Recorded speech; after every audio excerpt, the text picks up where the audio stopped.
Dieu vous bénisse ce matin. Je vous dis bonjour dans la grâce du Seigneur. Est-ce que tu peux saluer celui ou celle qui est juste à côté de toi?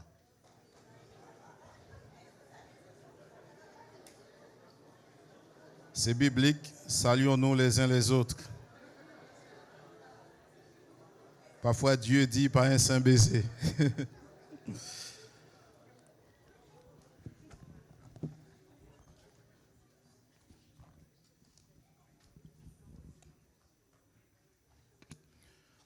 Voilà, que le nom du Seigneur soit béni. Ce matin, Dieu m'a accordé l'occasion d'être au podium pour pouvoir apporter sa parole. Vraiment, c'est une grâce que Dieu me fait. Alors, on va lire sans plus tarder dans le livre d'Ésaïe 36, 1 à 10. Il y a le chapitre 37 aussi, mais je prendrai quelques versets. Voilà. La 14e année du roi Ézéchias, Sennacherib, roi d'Assyrie, monta contre toutes les villes fortes de Juda et s'en empara. Et le roi d'Assyrie envoya de Lachish à Jérusalem vers le roi Ézéchias, Rabshakeh avec une puissante armée. Rabshakeh s'arrêta à l'aqueduc de l'étang supérieur sur les chemins du champ du Foulon. Alors Eliakim, fils de Kija, chef de la maison du roi, s'est rendu auprès de lui avec Shebna le secrétaire et Joach, fils d'Azaph, l'archiviste. Rabshakeh leur dit, dites à Ézéchias, ainsi parle le grand roi, le roi d'Assyrie, quelle est cette confiance sur laquelle tu t'appuies? Je te l'ai dit, ce ne sont que des paroles en l'air. Il faut pour la guerre de la prudence et de la force. En qui donc as-tu placé ta confiance pour t'être révolté contre moi? Voici, tu l'as placé dans l'Égypte. Tu as pour soutien ce réseau cassé qui pénètre et perce la main de quiconque s'appuie dessus. Tel est Pharaon, roi d'Égypte, pour ceux qui se confient en lui. Peut-être me diras-tu, c'est en l'Éternel notre Dieu que nous nous confions. Mais n'est-ce pas lui dont Ézéchias a fait disparaître les rouliers et les autels en disant à Juda et à Jérusalem, vous vous prosternerez devant cet autel. Maintenant, fais une convention avec mon maître, le roi d'Assyrie, et je te donnerai 2000 chevaux si tu peux fournir des cavaliers pour les monter. Comment repousserais-tu un seul chef d'entre les moindres serviteurs de mon maître? Tu mets ta confiance dans l'Égypte pour les chars et pour les cavaliers. D'ailleurs, est-ce sans la volonté de l'Éternel que je suis monté contre ce pays pour les détruire? L'Éternel m'a dit, monte contre ce pays et détruis-les. Nous avons chapitre 37, quelques versets. Lorsque le roi Ézéchias eut entendu cela, il déchira ses vêtements, se couvrit d'un sac et alla dans la maison de l'Éternel. Il envoya Eliakim, chef de la maison du roi, Shebna, le secrétaire, ainsi que et les plus anciens des sacrificateurs, couverts de sacs, vers Isaïe, le prophète, fils d'Amo. Et il lui dit, ainsi parle Ézéchias, ce jour est un jour d'angoisse, de châtiment d'opprobre, car les enfants sont prêts de sortir du sein maternel, et il n'y a point de force pour l'enfantement. Peut-être que l'Éternel, ton Dieu, a-t-il entendu les paroles de Rabshakeh, que le roi d'Assyrie, son maître, a envoyé. Les serviteurs du roi Ézéchias allaient donc auprès d'Ésaïe, verset 5. Il dit, faites donc monter une prière pour les restes, verset 4, le reste. Faites donc monter une prière pour les restes qui subsistent encore. Les serviteurs du roi Ézéchias allaient donc auprès d'Ésaïe. Ésaïe leur dit, voici ce que vous direz à votre maître. Ainsi parle l'Éternel, ne t'effraie point des paroles que tu as entendues et par lesquelles m'ont outragé les serviteurs du roi d'Assyrie. Je vais mettre en lui un esprit tel que, sur une nouvelle qu'il recevra, il retournera dans son pays et je le ferai tomber par l'épée dans son pays. Amen. Amen. Vraiment, c'est une longue lecture, mais c'est très important. Vraiment, nous pouvons retrouver vraiment cette lecture dans le livre des Rois 18, tout cela. Vraiment, en tout cas, c'est plus clair même encore dans des Rois 18. Mais ce qui nous importe ici, en fait, c'est de voir comment l'ennemi peut s'acharner contre le peuple de Dieu, contre les enfants de Dieu. On dit la 14e année,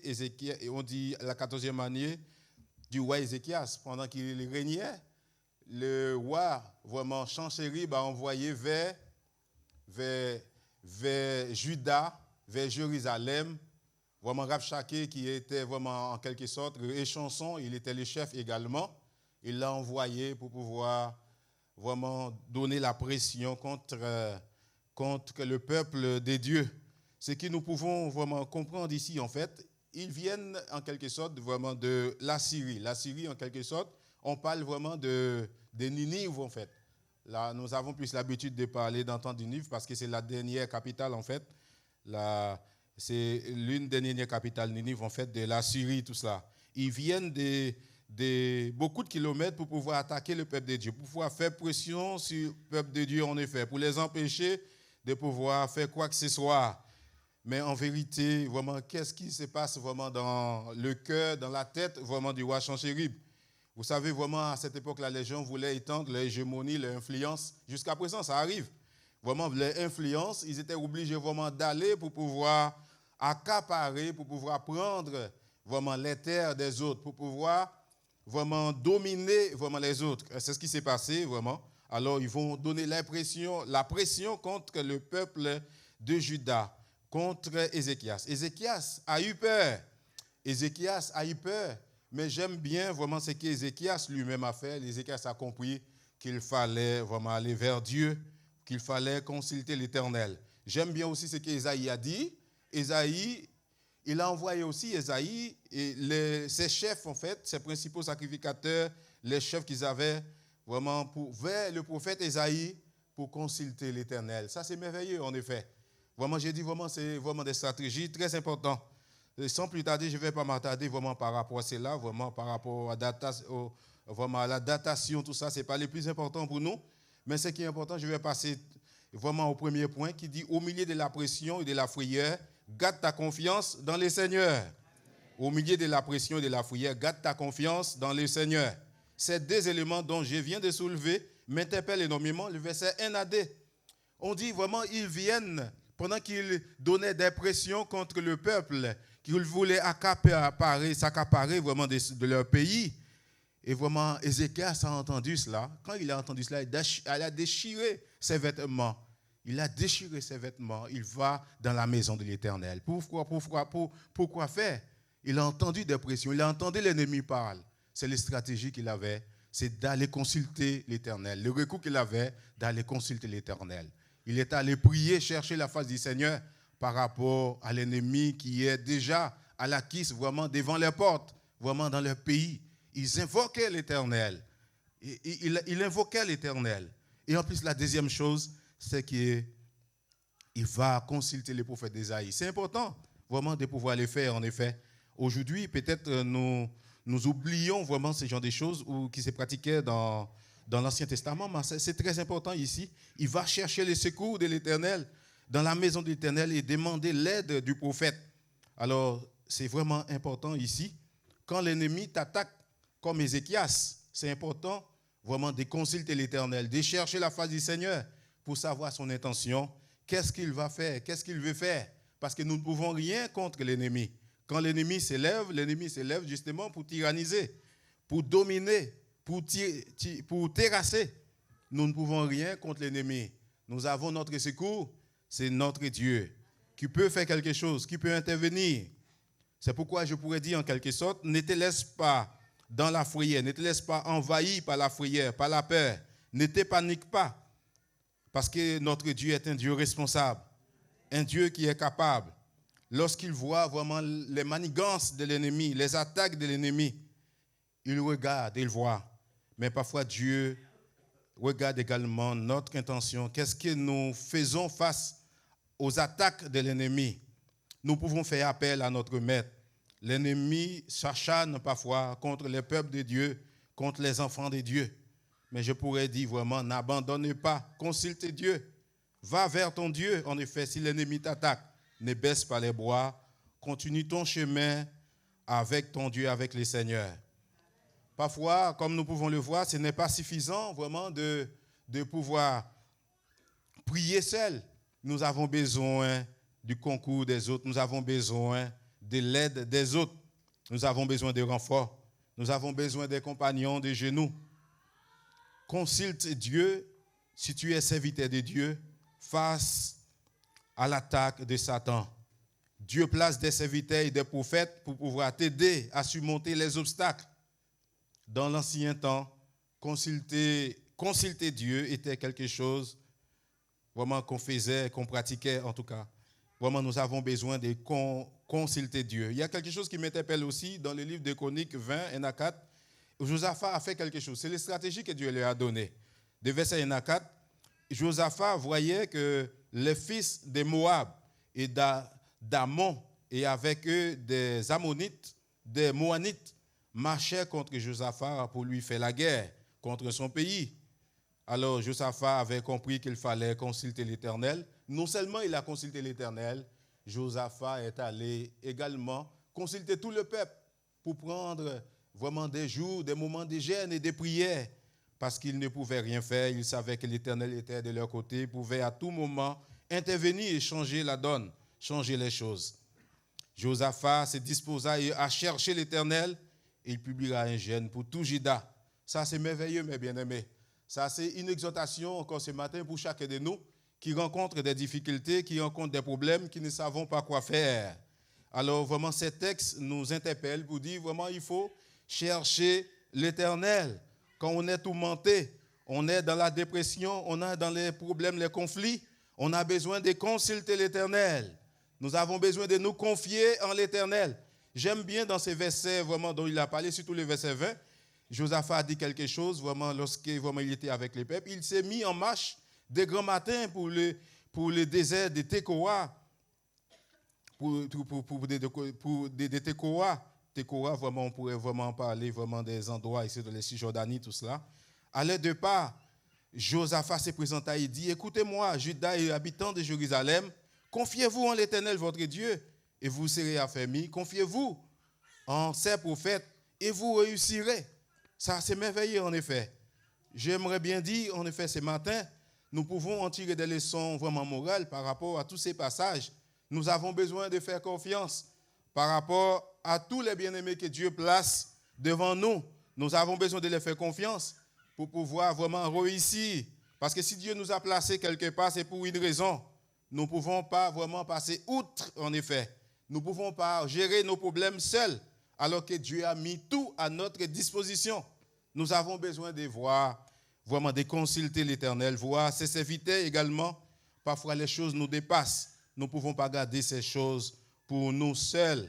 Dieu veut qu'on puisse vraiment partager ces choses parce qu'il y a des lettres dans sa sainte présence. Seuls, nous ne pouvons pas arriver, mais ensemble, nous pouvons arriver, mes bien-aimés. Que Dieu vraiment nous aide à adopter ces genres d'attitudes, vraiment celle de nous confier en Dieu et de nous confier en ses serviteurs qu'il place devant nous.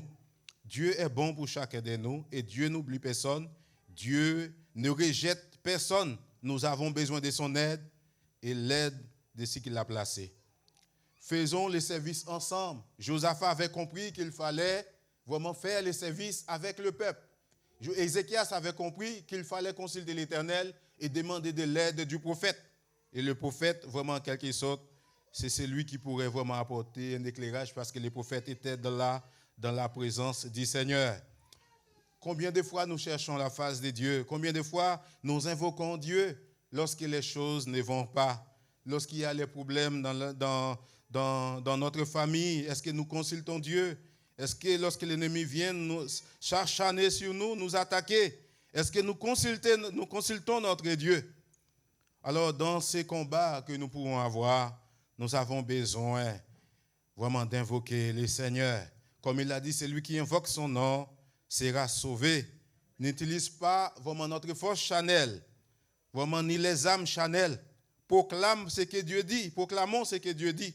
Il peut y avoir de l'adversité. L'adversité fait partie de notre lot. Si nous sommes chrétiens, certes, nous allons rencontrer des difficultés. Mais dans ces difficultés, Dieu nous a promis d'être avec nous tous les jours et jusqu'à la fin. C'est ce qui est important. Peu importe les difficultés, peu importe les combats, peu importe la manière que l'ennemi s'acharne, Dieu est celui qui est avec nous pour nous protéger, pour pouvoir nous garder. Mais nous avons besoin d'adopter les bonnes attitudes, mes bien-aimés. Nous ne devons pas nous laisser subir vraiment les choses, les situations, les circonstances. Nous avons besoin de fixer nos regards sur notre Dieu, le Seigneur, qui est prêt à pouvoir nous délivrer de toute forme de frayeur, de toute forme de pression de l'ennemi. Gardons confiance dans notre Dieu. Il est capable de faire. J'aimerais bien vraiment dire, en quelque sorte, parfois, vraiment, lorsque nous rencontrons des difficultés, nous regardons parfois aux situations, nous regardons à ce qui bouge autour de nous, au lieu de regarder à l'Éternel, de fixer nos regards sur lui. Voilà, ça ne sert à rien, en quelque sorte, de nous faire du mal les uns les autres. Parce que nous ne sommes pas ennemis. Nous avons un ennemi commun, c'est Satan. Nous sommes frères, nous sommes sœurs, n'est-ce pas? Nous avons besoin de mettre notre force ensemble pour combattre l'adversité, pour combattre l'ennemi. Nous ne devons pas accepter que l'ennemi nous empoisonne, que l'ennemi vienne mettre des idées, des mauvaises choses, des fausses conceptions en nous. Nous avons besoin de nous aimer les uns les autres et manifester de l'amour, comme on l'a dit. Je pense vraiment à 2 Corinthiens 10, versets 3 à 5, qui parle vraiment, si apôtre Paul a dit, bien sûr c'était dans un contexte bien déterminé, concernant son ministère. Il a dit, si nous marchons dans la chair, nous ne combattons pas selon la chair. Car les armes avec lesquelles nous combattons ne sont pas charnelles, mais elles sont puissantes par la vertu de Dieu pour renverser des forteresses. Nous renversons les raisonnements et toute hauteur qui s'élève contre la connaissance de Dieu. Et nous amenons toute pensée captive à l'obéissance de Christ. Ces serviteurs-là savaient qu'ils ne devaient pas vraiment se focaliser sur eux-mêmes, sur leur possibilité de faire quelque chose. Vraiment, ils s'appuyaient sur le Seigneur. Il est vrai, je ne l'ai pas dit, vraiment, les thèmes que j'ai choisis, c'est « Avec Dieu, tout devient possible ». Avec Dieu, tout devient possible. Mais nous avons besoin d'aller vers Dieu. Dieu rend possible, nous rend capables de faire. Dieu nous rend capables de faire des choses qui dépassent l'entendement humain. Tout ce qui est impossible à nos yeux, Dieu peut rendre ça possible. Il faut dire vraiment dans les temps, les Assyriens ne faisaient pas cadeau au peuple d'Israël. Ils avaient l'habitude d'envahir vraiment Israël, d'envahir vraiment Juda. Mais Dieu, à ce moment, Ézéchias, lorsque vraiment Rabshakeh parlait, Rabshakeh qui représentait le chef de l'armée des Assyriens, comprenait qu'il ne fallait pas jouer à cela, qu'il ne fallait pas prendre à la légère les menaces de Rabshakeh, vraiment que Sanchérib a envoyé. Il avait compris cette fois-ci, non, il faut consulter l'Éternel. Il faut aller dans la présence de l'Éternel pour savoir ce que l'Éternel a à dire. Vraiment pour dévier, pour déjouer les menaces de l'ennemi.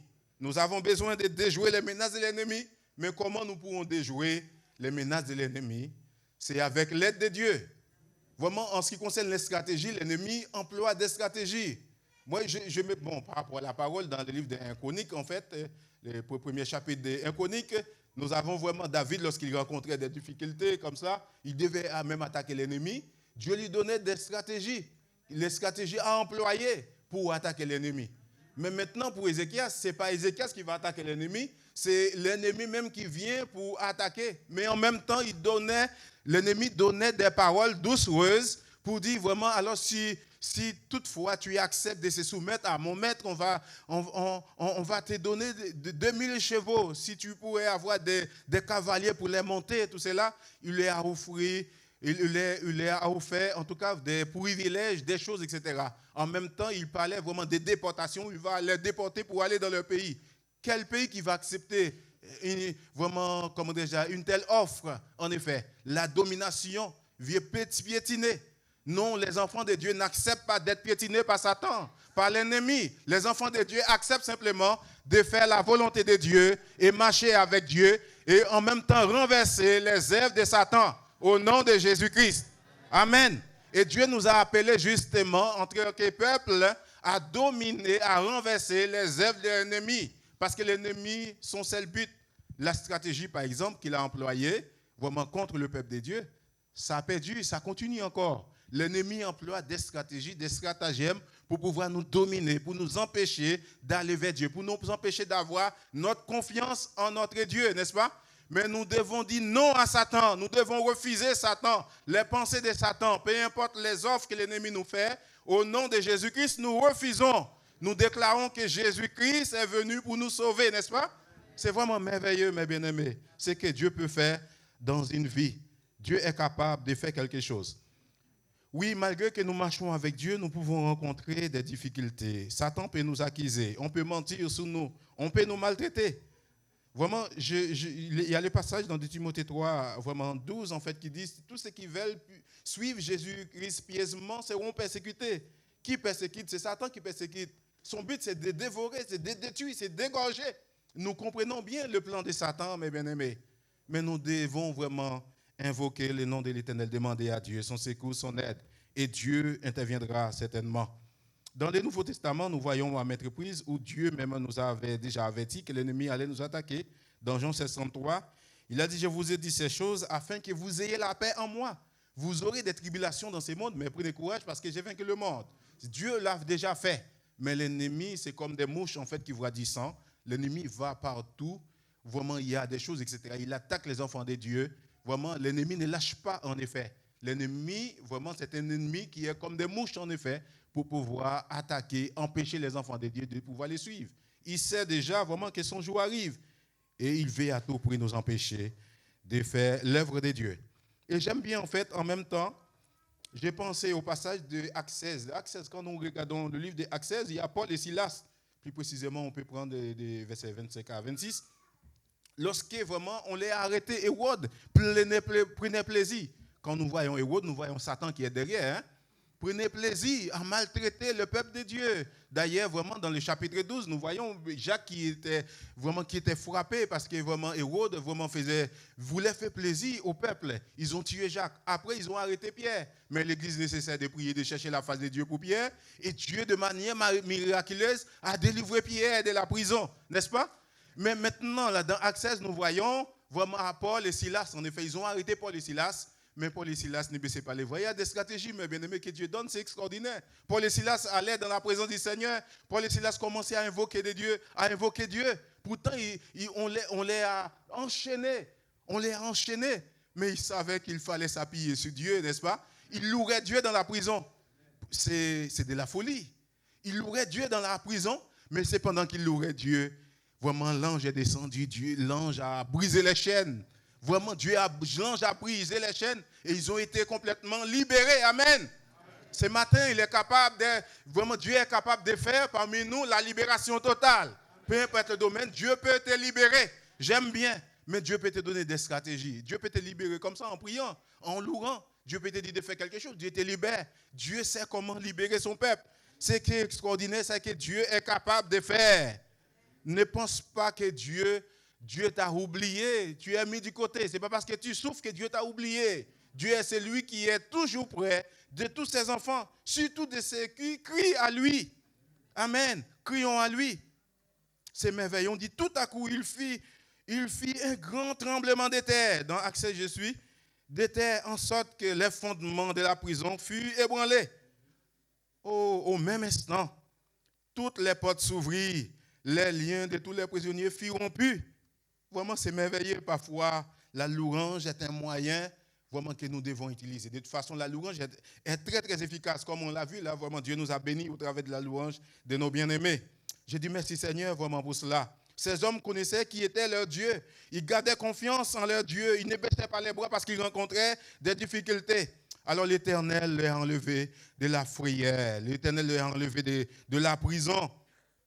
C'est dans les difficultés parfois qu'on connaît qui sait vraiment Dieu. Il y a d'autres qui abandonnent, qui sont immatures. Parfois, il y a d'autres qui sont immatures. En effet, par leur immaturité, ils abandonnent parce qu'ils rencontrent des difficultés. Mais en vérité, vraiment, Dieu est toujours près de nous. Quand nous regardons l'histoire de Meshach, Shadrach et Abednego, c'est merveilleux. Ils ont manifesté leur confiance dans le Seigneur. C'est pourquoi on dit vraiment dans les premiers points, au milieu de la pression et de la frayeur, garde ta confiance, garde ta foi dans le Seigneur. Les mots confiance, c'est les mêmes mots foi, les mots croire, c'est la même chose. pistéo en grec, en effet. Nous avons besoin vraiment de la grâce de Dieu et garder notre confiance en Dieu. Deuxième point, Dieu détournera tes ennemis de toi. Est-ce que quelqu'un peut dire amen? Il y a de toi, personne simplement.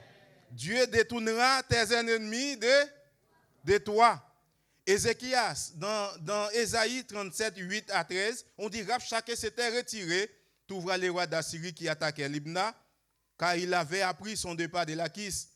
Alors le roi d'Assyrie reçut une nouvelle au sujet de Tiraka. Tiraka, c'est le roi d'Éthiopie, c'est marqué. On lui dit, il s'est mis en marche pour te faire la guerre. Dès qu'il eut entendu cela, il envoya des messagers à Ézéchias en disant, vous parlerez ainsi à Ézéchias, roi de Juda, que ton Dieu auquel tu te confies ne t'abuse point en disant, Jérusalem ne sera pas livrée entre les rois d'Assyrie. Voici, tu as appris ce qu'ont fait les rois d'Assyrie et à tous les pays et comment ils les ont détruits. Et toi, tu serais délivré? Et toi, tu serais délivré? Les dieux des nations que mes pères ont détruits, les ont-ils délivrés Gozan, Charan, Ritsé et les fils d'Éden? En effet, vous avez vu, en effet, que Dieu est capable vraiment de faire. Dieu leur a donné une nouvelle. Dieu leur a fait changer d'avis. Vraiment, lui, il allait attaquer, il était sous plusieurs fonds, il allait attaquer, mais Dieu les a détournés. Ils ont entendu une nouvelle qu'ils attaquaient vraiment quelque part à Libna, alors ils se sont détournés. Malgré ça, ils continuent à faire des menaces, en effet. On n'a pas peur des menaces de Satan, de l'ennemi, parce que nous nous appuyons sur l'Éternel. Ézéchias s'est appuyé sur l'Éternel. L'Éternel, comme l'Éternel avait dit à Isaïe, qu'il allait vraiment donner une nouvelle, alors il l'a laissé détourner de son peuple. C'est ce qui s'est passé. Notre réalité à nous est que certains, parfois, nous attaquent sans réaliser la raison pour laquelle ils le font. Le maître les inspire ce qu'ils doivent faire. Ils obéissent.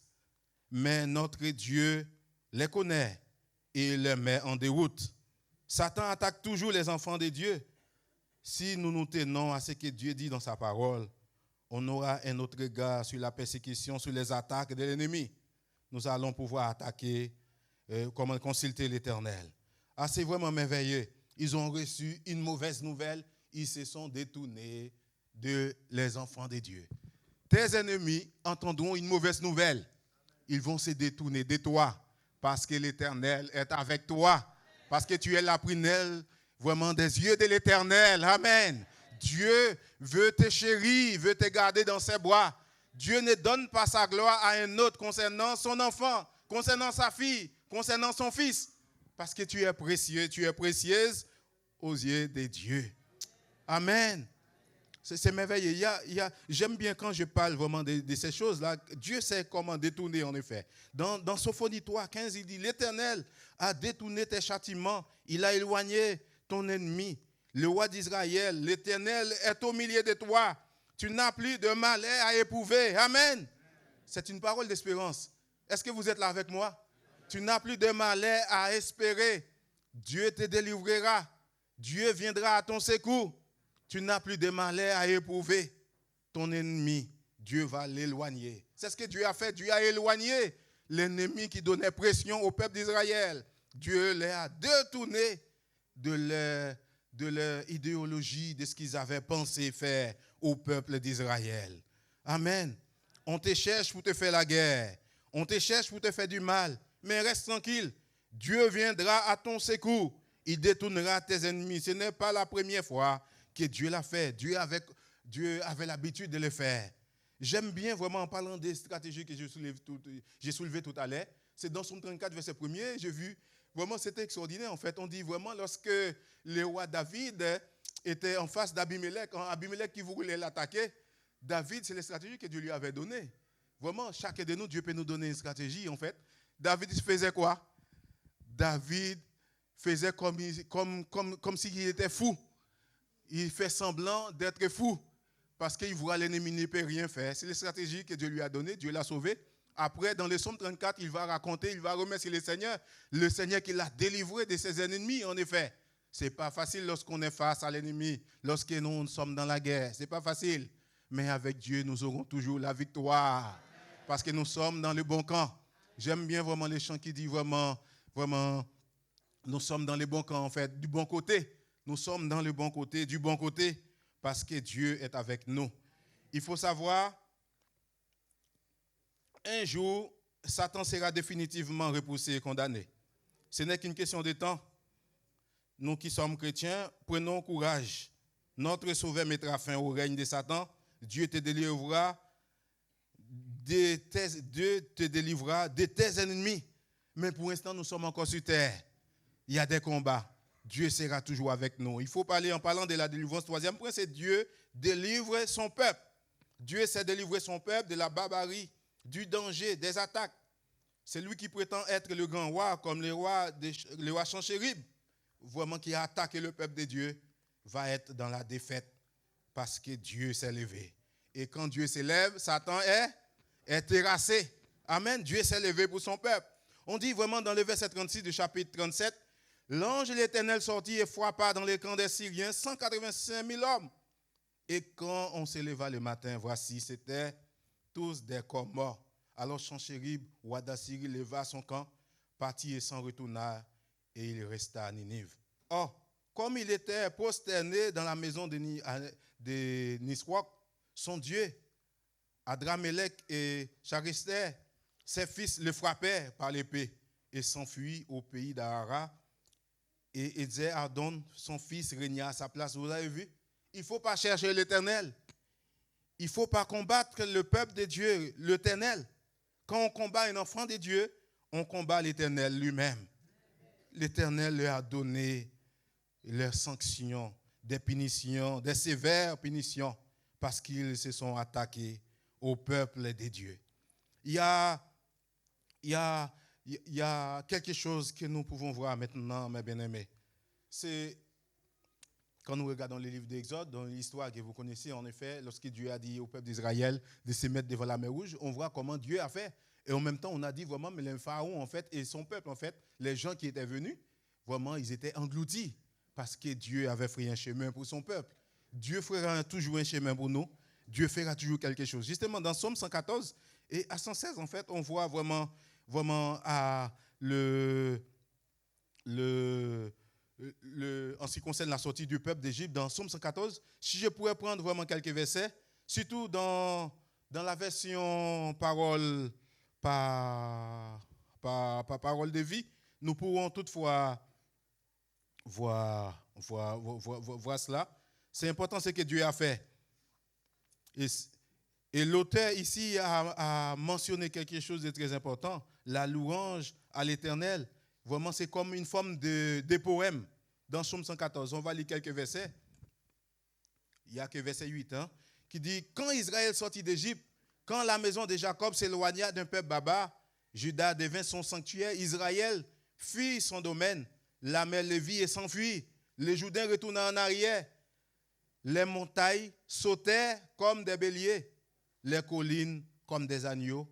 Qu'as-tu mer pour t'enfuir, Jourdain, pour retourner en arrière?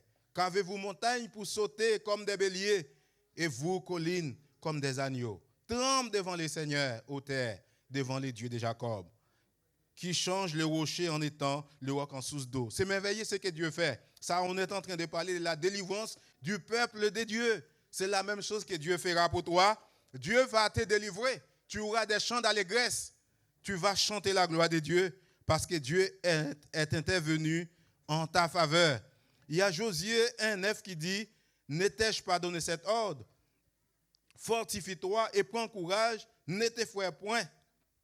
Et ne t'épouvante point, car l'Éternel, ton Dieu, est avec toi dans tout ce que tu entreprendras. » Ça, Dieu l'avait donné à Josué lorsqu'il devait rentrer en conquête vraiment du pays promis. Mais ça, c'est quelque chose d'extraordinaire, c'est que Dieu vraiment nous donne, c'est pour nous aujourd'hui. On actualise ça. Dieu te fera vraiment jouir du repos. Là où tu as été tourmenté, ça fait longtemps que tu es tourmenté. Je parle à un homme, ça fait longtemps que tu es tourmenté. Tu ne sais pas quoi faire. Tu es tourmenté, tu as de l'oppression parce que vraiment tu t'es mis dans des choses qui ne devaient pas te mettre. Mais tu es là, tu souffres. Tu dois faire quelque chose simplement. Tu dois consulter l'Éternel. Je parle à toi. Vraiment que Dieu vraiment te fasse grâce. Consulte l'Éternel. Dieu peut faire quelque chose pour toi. Dieu va te délivrer. Tu me comprends? Oui, c'est à toi que je parle. Dieu va te faire du bien. Tu t'es mis dans des choses que tu ne devais pas te mettre. Mais Dieu est un Dieu d'amour, est un Dieu de paix. Dieu va te faire grâce. tu vas avancer. Dieu va te faire du bien. Que Dieu pose son sceau sur toi, sa main sur toi. Dieu est le Dieu de ses enfants, le Dieu compatissant, le Dieu qui peut faire quelque chose. Je pourrais dire à quelqu'un, garde la foi, les problèmes sont pour un temps et ne durent pas toute la vie. Peut-être au niveau personnel, quelqu'un a besoin d'une délivrance dans son foyer, dans le travail, dans la famille, dans la maladie. Mais rappelle-toi, Dieu est celui qui libère. J'ai appris vraiment dans Actes 10, 38, il a dit, vous savez comment Dieu a oint du Saint-Esprit et de force Jésus de Nazareth, qui allait de lier en lier, faisant du bien et guérissant tous ceux qui étaient sous l'empire du diable, car Dieu était avec lui. Amen. Je dis ce matin, tous ceux qui sont sous l'empire du diable, nous proclamons la délivrance. Au nom de Jésus. La délivrance au nom de Jésus, c'est ce que tu peux répéter après moi. Je proclame la délivrance au nom de Jésus.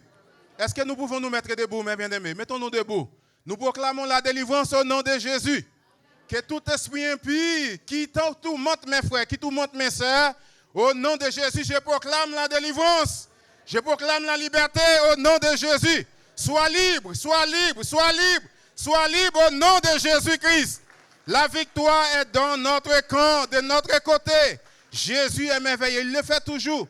Sois libre de toute forme d'emprise du diable. Il est allé annoncer la bonne nouvelle. Il vient pour annoncer la bonne nouvelle. Il est parmi nous, Jésus de Nazareth. Le Saint-Esprit veut œuvrer dans les cœurs, dans les vies. Soyez libres, soyez libres, soyez libres au nom de Jésus. Mais en même temps, un conseil. Jette tout ce qui est de l'idolâtrie. Tout ce qui se trouve dans ta maison, jette cela. La croix ne peut rien faire pour toi. Jésus est vivant au siècle des siècles. Il suffit de venir à lui. Présente-toi devant le Seigneur. Présente-toi devant le Seigneur, il va le faire. Ce n'est pas vraiment quelque chose dans ta maison pour avoir le confort, le réconfort, le repos. Non, c'est Jésus-Christ qui donne le vrai repos. Viens à Jésus, tu seras libéré totalement. Et nous refusons au nom de Jésus dans ta vie l'emprise de Satan. Sois libre au nom de Jésus-Christ de Nazareth. Est-ce que tu es d'accord avec moi? Je dis, je suis libre. Je suis libre au nom de Jésus. Je suis libre au nom de Jésus. Je suis libre au nom de Jésus. Amen. Seigneur, merci pour ton peuple. Merci. Je n'ai pas terminé le verset, mais c'est pas le plus important. C'est que Dieu parle à ton cœur. Ne te laisse pas vraiment abattre par l'ennemi. Relève la tête. Ça a été dit vraiment dans la prophétie. Relève la tête parce que ton Dieu est ton héros, ton sauveur, ton maître. Relève la tête. Seigneur, merci pour ton peuple. Bénis ton peuple, mon Dieu. Fais du bien à ton peuple. Merci, Seigneur, pour cette femme qui est enceinte, qui a besoin de toi, Seigneur. Il y a une femme ici qui est enceinte, qui a besoin de l'aide de Dieu. Il y a une menace dans son ventre. Oh, est-ce que tu peux t'approcher? Ça ne dérange pas? Est-ce que tu peux t'approcher? Il y a une femme ici qui est enceinte. Vraiment, on t'a déjà dit, vraiment, par rapport à l'enfant, il y a quelque chose. Et puis, tu peux t'approcher, on va prier pour toi. Je le sens. Approche-toi vite fait. On va prier, on va laisser la place. Seigneur, merci pour ton peuple, merci pour ton église. C'est toi qui es Dieu, mon Dieu, Père éternel. Je t'en prie d'agir puissamment, Seigneur, dans la vie de tout chacun, Seigneur. Dis un mot, Seigneur, Jésus de Nazareth. Tu es bon. Merci de faire quelque chose dans ton église. Merci de bénir tous les pasteurs, de bénir tous les fidèles, mon Dieu. De leur faire du bien, mon Dieu, au nom de Jésus-Christ de Nazareth. Sois glorifié à tout jamais, au nom de Jésus. Si tu veux vraiment pas, vraiment, il n'y a pas de souci. Vraiment, tu peux voir vraiment le pasteur Wanel. Il va vraiment prier pour toi. Il y a une femme qui est enceinte. Vraiment, alors peut-être que j'essaie vraiment les femmes, lorsqu'ils vraiment, ils ont 2 mois et demi, ils ne veulent pas trop vraiment que les gens entendent. Vraiment, c'est là que tout le monde sache. Mais vois pasteur Wanel, il va prier pour toi et Dieu va faire. Que Dieu vous bénisse. Amen.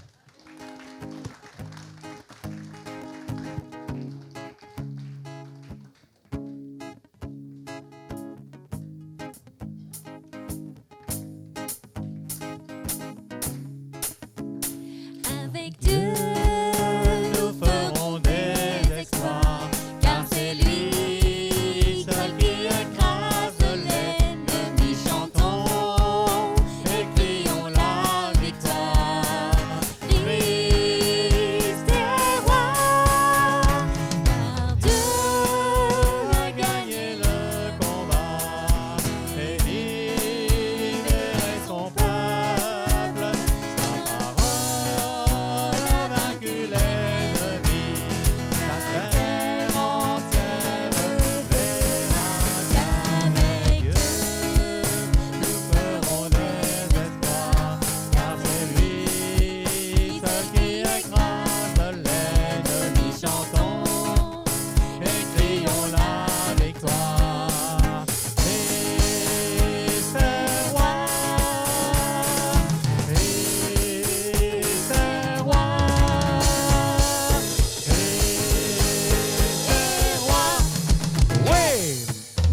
Céleste, je te remercie et te bénis, Seigneur, puisque nous avons en toi et nous voulons l'affirmer, la victoire en toutes choses, Seigneur.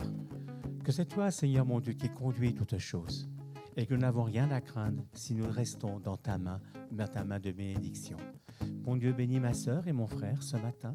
Bénis celui, mon Dieu, qui est là, mon Dieu, à qui, mon Dieu, ce message a parlé et que vraiment, mon Dieu, il puisse réaliser qu'en toi, il est victorieux. Que louange, grâce et gloire te reviennent dans le beau nom de Jésus-Christ, notre divin Sauveur.